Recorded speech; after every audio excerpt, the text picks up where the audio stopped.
Slovensko naše, nemalo si svojich kráľov či vojvodov, malo si len svoju sedembolestnú patrónku. A si tu. Zostaň ty len verné matke, ktorú ti Ježiš dal z kríža a prekonáš všetky nebezpečenstvá. Zostaň verné sebe, svojim koreňom, viere otcov.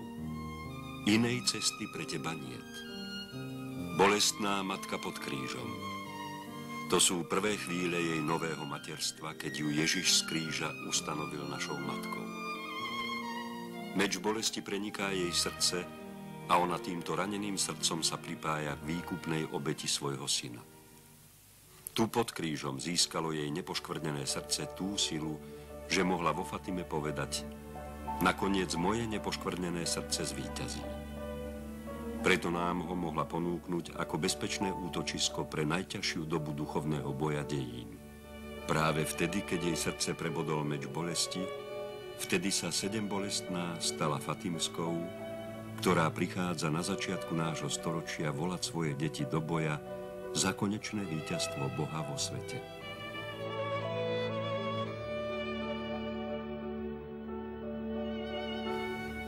A práve tento národ, ktorý si ju po stáročia ctil ako bolestnú, jej v tejto dobe dáva tak veľkodušnú odpoveď ako Fatimskej patriť do víťazného šíku jej malých detí, jej apoštolov tejto doby, zhromaždených okolo nej vo večeradle modlitby.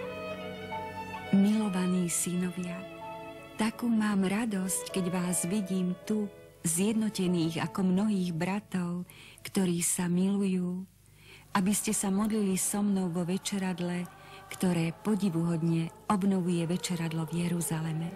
Som vždy s vami, pripájam sa k vašej modlitbe a dávam jej silu. V Jeruzalemskom večeradle sa zhromaždili apoštoli na modlitbách so mnou, vašou nebeskou matkou. Aj vy dnes, zhromaždení na modlitbách v duchovnom večeradle môjho nepoškvrneného srdca, sa pripravujete na prijatie zázraku druhých turíc.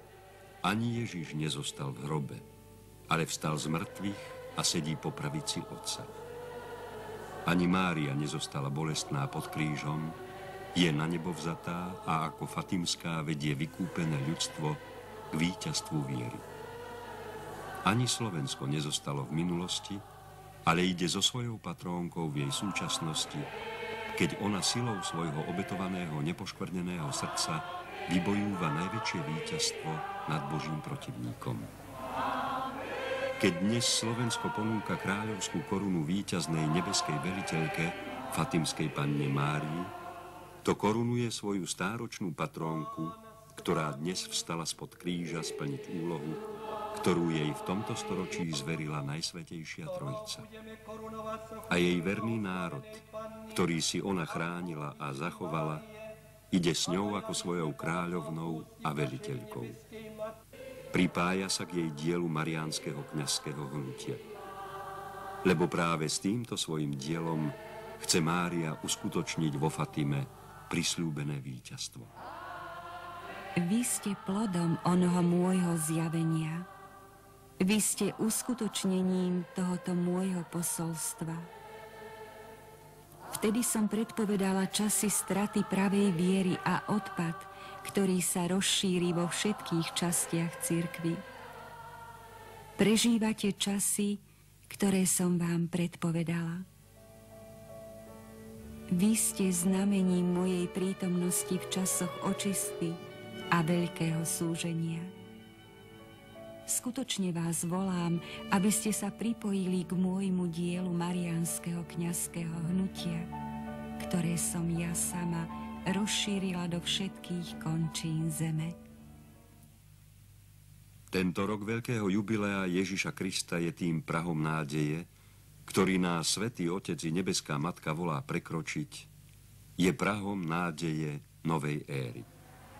Celoslovenský eucharistický kongres je na Slovensku vrcholnou udalosťou milostivého roka veľkého jubilea a je vyvrcholením odpovede, ktorú ním Bohu Slovensko dáva a vyznaním viery otcov pred tvárou národa a vlasti i pred celým svetom. Celoslovenské mariánske večeradlo v tomto čase je tou najlepšou predohrou historickej udalosti Celoslovenského eucharistického kongresu. V týchto dňoch, keď slavíme Celoslovenský eucharistický kongres, prebieha v Ríme Medzinárodný mariánsko-mariologický kongres. A práve Celoslovenské večeradlo, ktorého program sme zapojili do Eucharistického kongresu, je takým krásnym spojením s Rímom. Obdivujeme múdrosť Božiu, ako sa stretá teraz toto naše celoslovenské večeradlo s Národným eucharistickým kongresom. Eucharistia nám bola daná vo večeradle.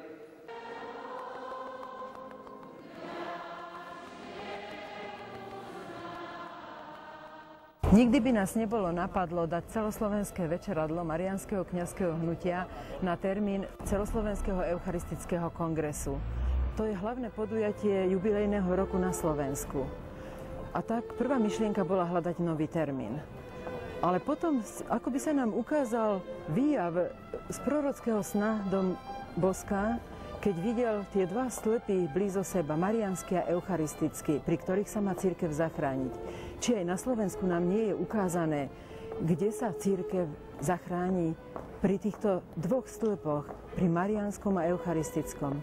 A ku podivu neboli žiadne prekážky a tak sme toto celoslovenské večeradlo uskutočnili.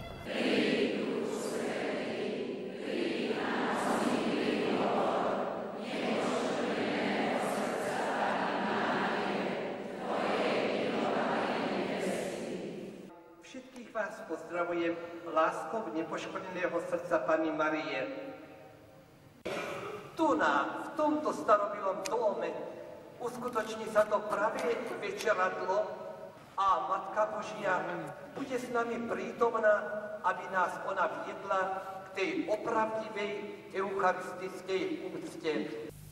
Či je možné, že by Mária to svoje veľké dejinné víťazstvo chcela uskutočniť práve s pomocou tohto svojho tichého a skromného diela?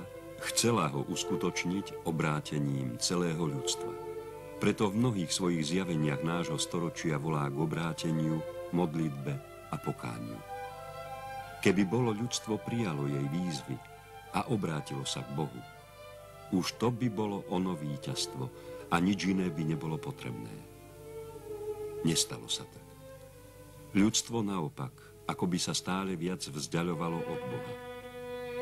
Ona však povedala bez podmienok, že nakoniec jej nepoškvrnené srdce zvíťazí. Jej nepoškvrnené srdce má v sebe silu pre to víťazstvo aj takto. Veď tak aj povedala, že ono bude to, čo zvíťazí. A preto, keď sa to nepodarilo s celým ľudstvom, ide to uskutočniť i s malým počtom verných, s tým svojím malým stádom, ktorému chce dať silu svojho nepoškvrneného srdca.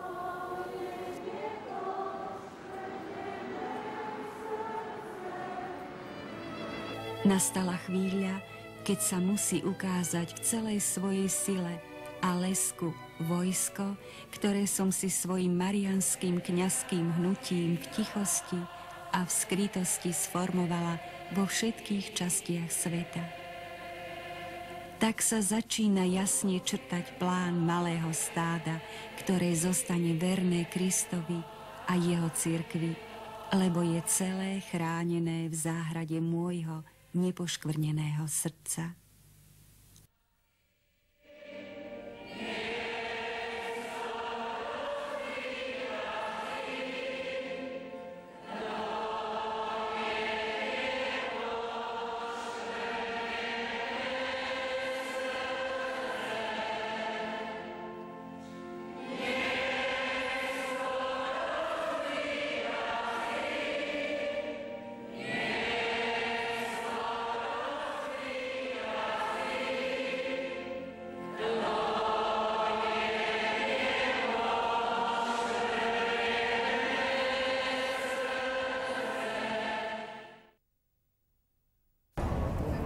Základom hnutia je táto kniha Kňazom najmilším synom Panny Márie. Sú to príhovory Panny Márie ku svojim deťom v ktorými ich vychováva. Mária nás tu vedie veľmi výrazne k Eucharistii.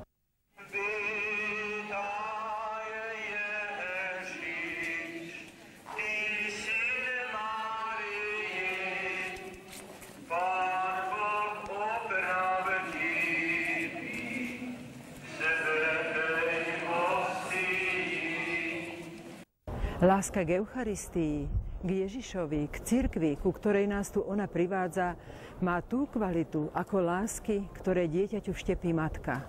Má tú silu, akú majú rodinné putá, láska k vlasti, k svojeti. To prejde človekovi do krvi, do jeho podstaty. To už nikto nikdy nezmení.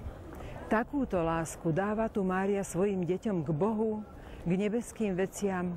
Tam sú jej deti doma, v dome nebeského Otca. Sú to slová Panny Márie? Či sú to meditácie otca Gobiho? To nie je podstatné. Mária k nám môže hovoriť aj cez meditácie otca Gobiho. Ale je potrebné skúsiť a presvedčiť sa, či bude ku mne hovoriť, či bude pôsobiť. Vo vnútri hnutia prijímame, že nám to hovorí Panna Mária, ale nie preto, že sme čosi počuli o charizme otca Gobiho, ktorú ešte cirkev skúma, ale preto, že sami skúsujeme, že naozaj k nám hovorí a pôsobí tak, ako to sľubuje. Keď chce Mária svoje víťazstvo dosiahnuť s malým počtom verných, musí toto malé stádo mať veľkú silu. Musí sa to stať zázrakom. A zázrak sa môže stať len v prípade správneho vnútorného postoja, postoja viery, ktorý v nás Mária musí vytvoriť a my sa jej k tomu musíme úplne odovzdať. Podobne ako Ježiš si povolal apoštolov, s ktorými uskutočnil svoje dielo, nie z ich ľudských síl, ale z Božej moci, tak si v tejto dobe i Mária volá svojich apoštolov, aby s nimi uskutočnila svoje dielo záchrany už takmer strateného sveta, nie z ich ľudských síl, ale sily svojho nepoškvrneného srdca.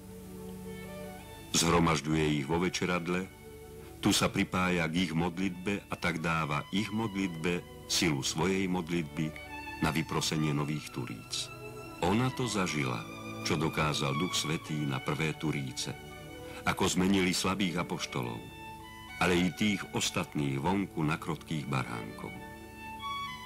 Len takto, pôsobením Ducha Svätého, už môže nastať obrátenie tak veľmi zblúdeného ľudstva k svojmu Bohu.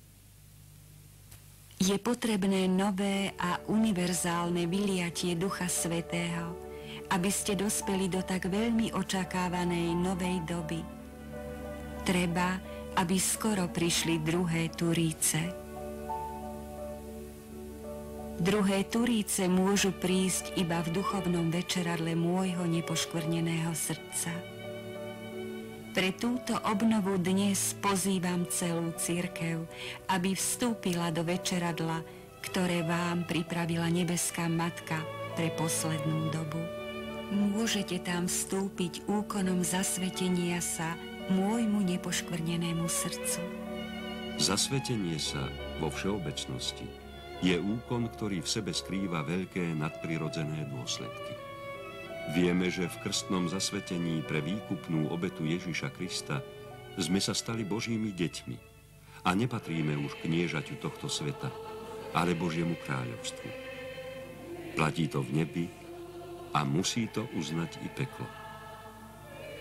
V zasvetení sa nepoškvrnenému srdcu Márie pre obetu Krista, ku ktorej sa Mária svojim srdcom pripojila a pre jej materskú úlohu, ktorú on z kríža ustanovil, nastáva nadprirodzená premena na podobu matky, že Satan v nás vidí podobu a silu Márie, podobu nepoškvrnenej, ktorá je pre neho nepremožiteľná.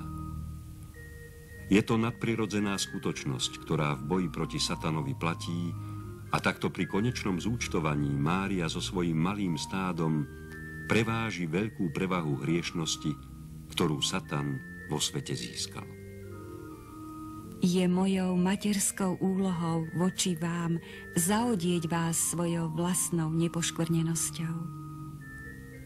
Ja sama ich prikriem svojim nepoškvrneným plášťom a urobím z nich nových ľudí. Zavolám ich a oni mi odpovedia. Prikryjem ich svojím nepoškvrneným plášťom a budú nepremožiteľní. Tieto a mnohé iné slová tejto knihy by sa mohli zdať len ako sladké sentimentálne výrazy. V skutočnosti majú hlboký a veľmi konkrétny mystický význam. Hovoria o skutočnosti, ktorá sa v nadprirodzenej rovine skutočne deje.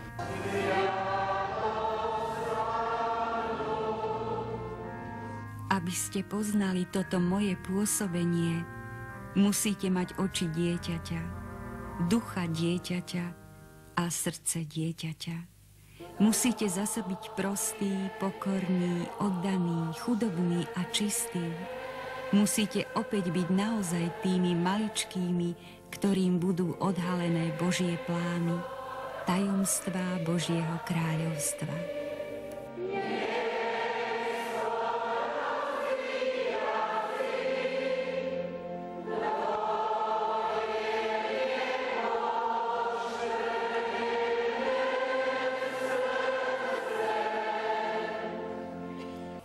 Príhovormi tejto knihy nás nebeská matka učí materinskej reči neba.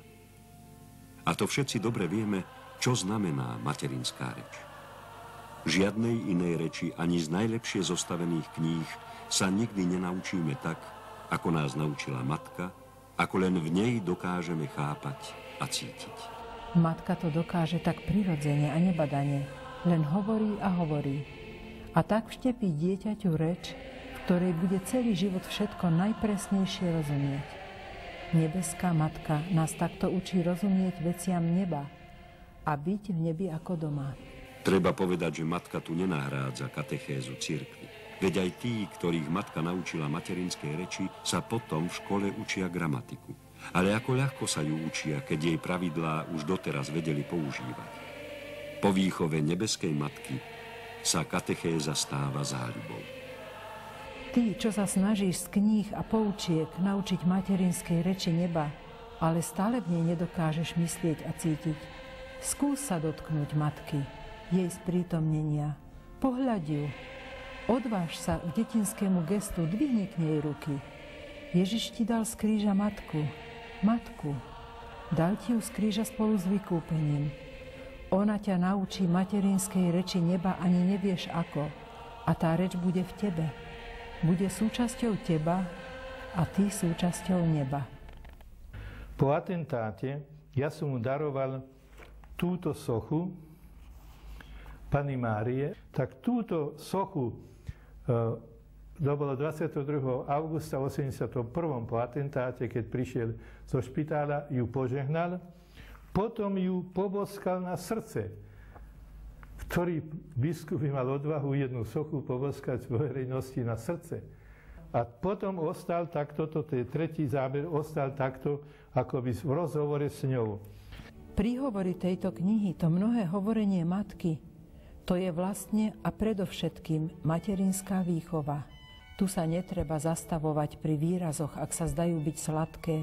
Materinská výchova sa nedá takto posudzovať. Aj v prirodzenej rodine dôvernosti dieťaťa s matkou v rodinnej intimite sú tou silou vo výchove dieťaťa, ktorá v náhradnej výchove tak nenahraditeľne chýba. Ak vedia Božie deti prežívať i prejavovať dôvernosti voči nebeskej matke, potom majú v duchovnom živote oveľa menej problémov. Ľahšie si vytvárajú vzťah i k otcovi, i k bratom. Božie záujmy cítia ako svoje. K modlitbe sa nemusia siliť jej ako dýchaním. Materské náručie nebeskej matky zaručuje ten najzdravší vývoj dieťaťa Božieho. Keď nám nebeská matka dala svoju výchovu, potom sa nám i zdôverí, hovorí nám o svojich plánoch a volá nás k spolupráci. A plány sú to skutočne veľké, ktoré nám tu matka odhalí. Sú to tie isté, ktoré načrtla vo Fatime až po konečné víťazstvo. Ale teraz v tomto svojom diele nám dáva podrobne im rozumieť a priamo ich s nami uskutočňuje. Ohlasovala som vám víťazstvo môjho nepoškvrneného srdca vo svete. Nakoniec moje nepoškvrnené srdce zvíťazí. To nastane v najväčšom víťazstve Ježiša, ktorý vo svete nastolí svoje slávne kráľovstvo lásky, spravodlivosti a pokoja a všetko obnoví. Otvorte srdcia nádejí, otvorte do Korán brány Kristovi, ktorý k vám prichádza v sláve. Prežívajte v túžobnom očakávaní hodinu tohto druhého adventu. Staňte sa odvážnymi ohlasovateľmi tohto jeho víťazstva, pretože vy, mne zasvetené malé deti, čo žijete mojím vlastným duchom, ste apoštolmi tejto poslednej doby. Sme v jubilejnom roku. O tomto jubilejnom roku Svätý Otec od svojho zvolenia skoro niektorí povedal, že preháňa. Pri každej príležitosti hovoril o tomto. V tejto veľkej udalosti. Preháňal? Myslím, že nie. Potvrdzujem ti, že pre veľké jubileum roku 2000 sa ukáže triumf môjho nepoškvrneného srdca, ktorý som predpovedala vo Fatime. Uskutoční sa návratom Ježiša v sláve, aby nastolil svoje kráľovstvo vo svete. To sú naozaj silné slová, aj by sme sa ich báli vysloviť, keby podobne nehovorilo aj oficiálne slovo cirkvi. Sám Svätý Otec v apoštolskom liste k veľkému jubileu hovorí: terajší pontifikát už od prvého dokumentu hovorí výrazným spôsobom o veľkom jubileu, keď nabáda žiť toto obdobie očakávania ako nový advent. Som matka druhého príchodu. Nechajte sa teda v týchto rokoch mnou formovať a pripravovať sa, aby ste mohli byť schopní prijať Ježiša, ktorý príde v sláve, aby medzi vami obnovil svoje kráľovstvo lásky, svetosti, spravodlivosti a pokoja. V tejto knihe nachádzame aj isté predznačenie sledu udalostí tejto doby. O páde komunistického ateizmu pre milosti Mariánskeho roku a takým istým spôsobom o páde aj praktického ateizmu a všetkého zla tejto doby pre milosti roku Veľkého jubilea.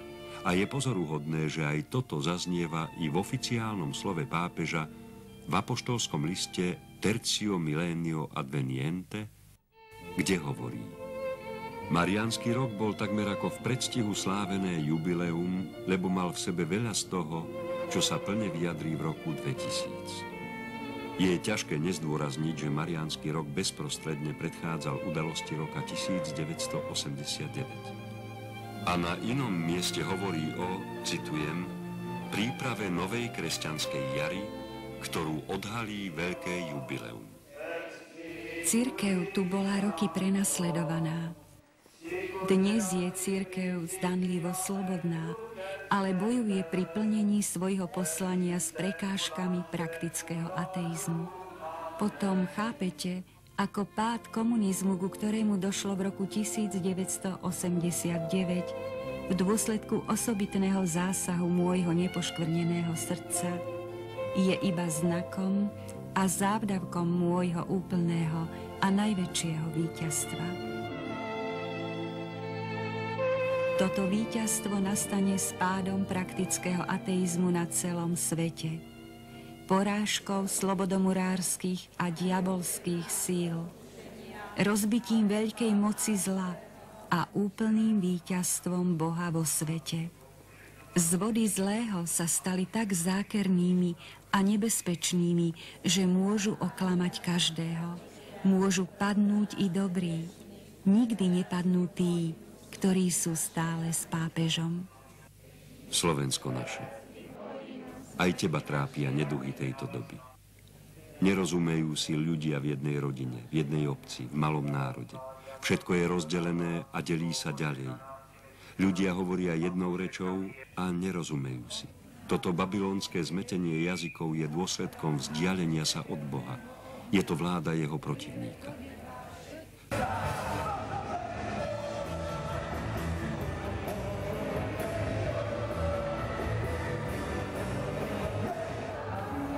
Tohto zmetenia jazykov opakom sú Turíce. keď ľudia, hovoriaci rôznymi jazykmi, si rozumeli. Len Duch Svätý nás môže uzdraviť z tejto choroby. Proti tejto diabolskej moci márna by bola všetka naša ľudská snaha. A preto, Slovensko drahé, vstúp do večeradla modlitby so svojou nebeskou matkou. Drž sa svojej patrónky, pritúľ sa k jej prebodnutému srdcu a načerpaj z jeho víťaznej sily. Len tu je tvoja záchrana a je už tak blízko. Príde tak, ako prišlo to, čo si už zakúsilo v záudavku, v páde mocenského ateizmu. Príde v Nových Turícach. Len ver, nedaj sa znechutiť. Modli sa vo večeradle a vytrvaj až do konca.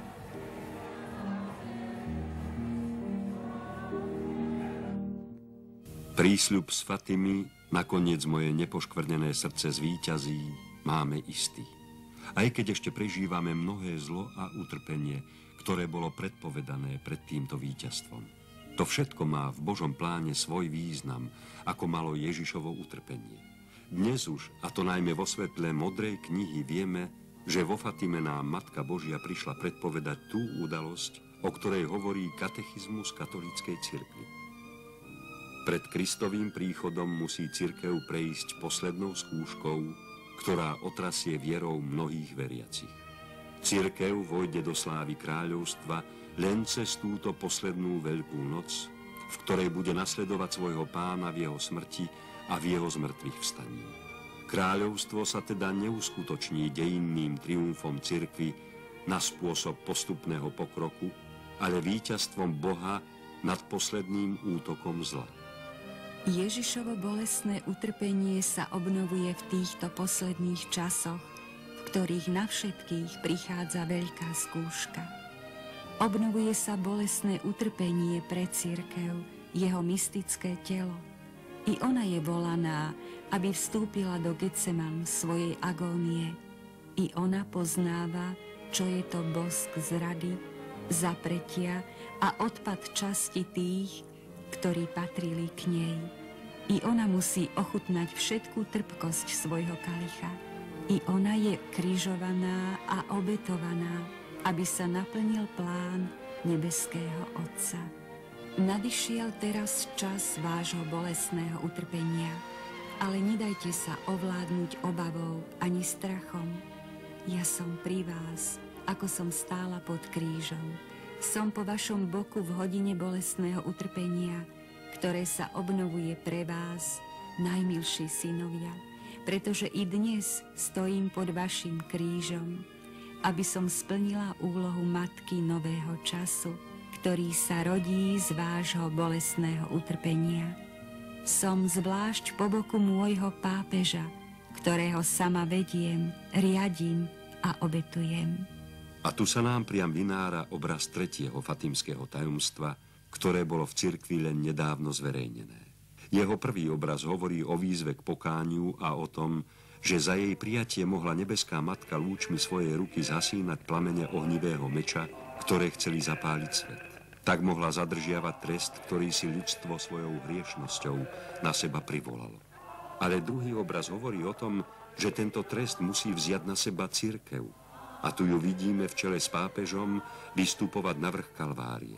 Toto posledné tajomstvo Fatimy teda odhaľuje, že Mária vo Fatime naozaj prišla predpovedať to, čo hovorí katechizmus o cirkvi a jej zopakovaní Kristovej Kalvárie.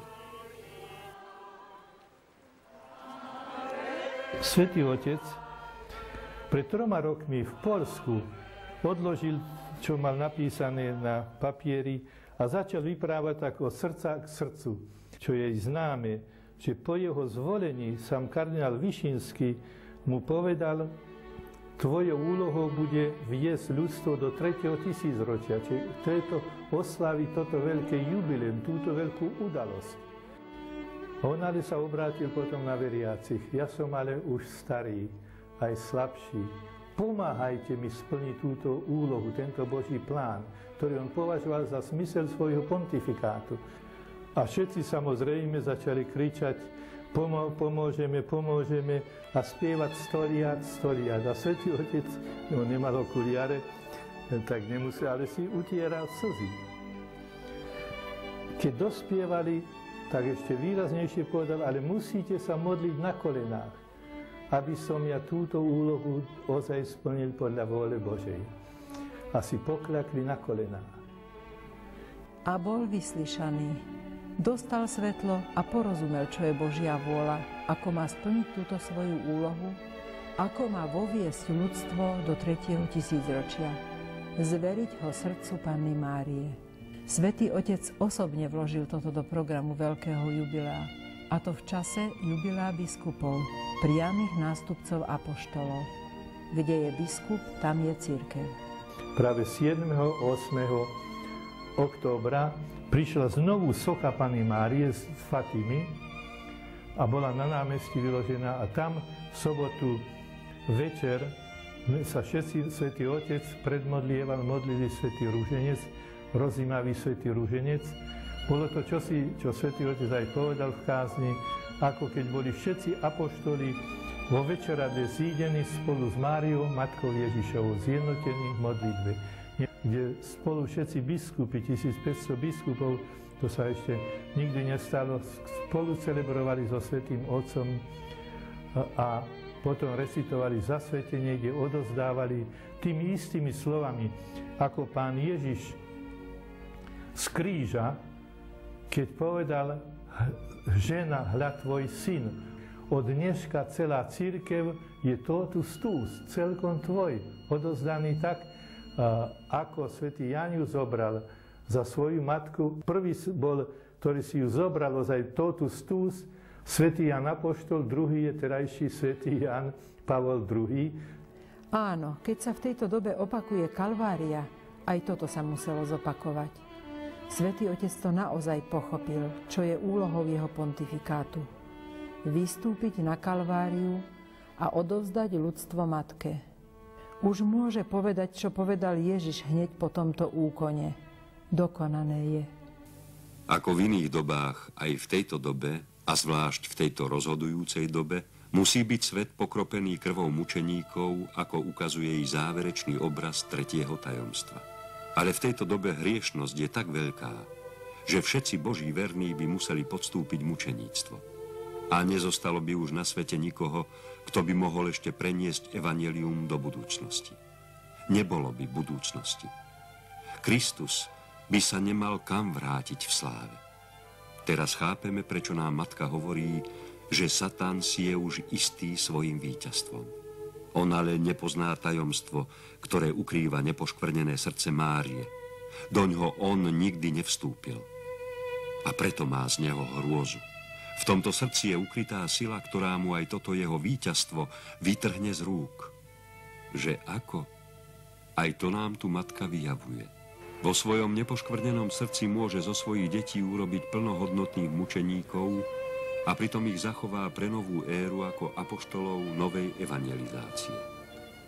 Preto nás volá do bezpečného útočiska svojho nepoškvrneného srdca, lebo tu môže naše áno zasvetenia zmeniť na skutočné mučeníctvo, čerpané jej srdcom z Kristovej obety a pritom nás zachovať pre štafetu evanjelia. Toto je vaše mučeníctvo srdca, na ktoré vás všetkých pripravujem. Na mojom materinskom srdci každý nech podá Otcovi svoju vnútornú obetu.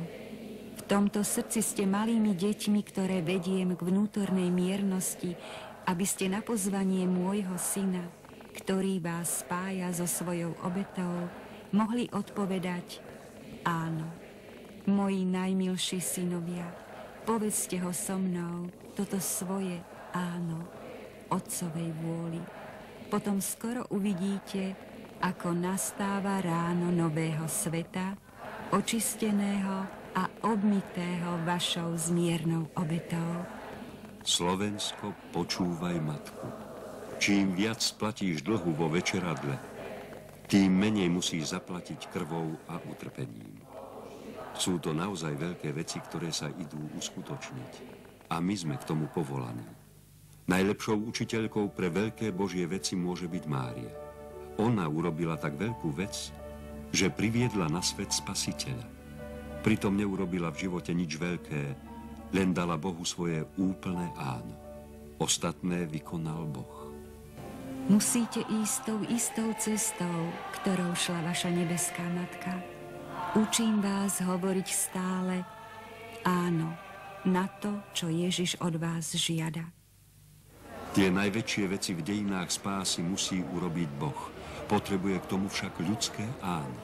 Aj vykúpenie mohol urobiť len Boh. Preto prišiel na tento svet.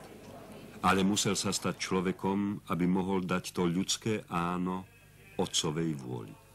Aj toto doplnenie vykúpenia cirkvou a konečné vyhodenie kniežaťa tohto sveta a nastolenie Božieho kráľovstva sa stane len z moci Božej. Ale je k tomu potrebné to ľudské áno. Tomu nás Mária učí a v našom zasvetení ho od nás dostáva. Prijíma ho do svojho nepoškvrneného srdca a pretvára ho na svoje dokonalé áno. Ježiš nás vykúpil poslušnosťou Otcovej vôle. Pre neho Otcova vôľa bola, aby zomrel za nás na kríži. Aj cirkev ho v tom má nasledovať. Pre ňu je tá Otcová vôľa to, čo od každého z nás Boh žiada. Naše stavovské povinnosti, rodinné starosti, čestná práca v zamestnaní, všetko to, kam nás Boh v živote postavil. Naše áno tejto Otcovej vôli zbiera Mária do svojho srdca, aby ho predložila Otcovi ako zopakovanie Kristovej poslušnosti. Dajte sa položiť na oltár svojho vlastného kríža. V tejto dobe je pre nás však Otcovou vôľou aj uskutočnenie záchranného plánu nebeskej Matky. Preto dnes ona zbiera aj naše áno k povolaniu za jej apoštolov. A všetko, k čomu v tomto svojom pláne potrebuje náš vnútorný súhlas, je ukryté v prostých slovách jej modrej knihy. Prostredníctvom nej k nám prichádza ako náš anjel zvestovania, aby Bohu zaniesla naše áno práve k tomu, k čomu ho potrebuje. Teraz môžeme pochopiť, že v našich večeradlách ničím nemožno nahradiť čítanie z tejto knihy, ako Márii nik nemohol nahradiť anjela zvestovania. Týmito slovami som prítomná a zjavujem sa vám. Až neskôr pochopíte cenu tohto môjho materského posolstva. Čo všetko už prešlo týmito ulicami, touto krajinou. Boli tu Tatári, Turci, Napoleon, aj mor plienil, prvá i druhá svetová vojna. Boli tu ruské tanky s bratskou pomocou, aby nám ukázali našu bezmocnosť. A všetko to pominulo. Len viera bola a ostala tou silou, s ktorou sme prekonali všetko ťažké a všetko zlodejín a zachovali sa dodnes. Len viera bude tou silou, s ktorou prekonáme aj duchovný mor tejto doby. Nadišla chvíľa, aby ste vyšli zo skrytosti a osvecovali zem. Ukážte sa všetkým ako moji synovia, lebo som stále s vami. Viera nech je svetlom, ktoré vám svieti v týchto dňoch temnoty, a nech vás spaľuje iba horlivosť za česť a slávu môjho syna Ježiša. Bojujte, synovia svetla, pretože už nadišla hodina môjho boja. V krutej zime ste výhonkami, ktoré vyrastajú z môjho nepoškvrneného srdca a ktoré rozložím na konáre cirkvi, aby ste vedeli, že práve nastáva jej najkrajšia jar. Budú to pre ňu druhé turíce. Preto vás volám, aby ste sa vo večeradlách často modlili modlitbu, o ktorú som vás prosila. Príď, Duchu Svätý, príď na mocný príhovor nepoškvrneného srdca Panny Márie, tvojej milovanej nevesty. S láskou matky, ktorú ste po tieto roky počúvali, nasledovali a oslavovali, vás všetkých žehnám v mene Otca i Syna i Ducha Svätého.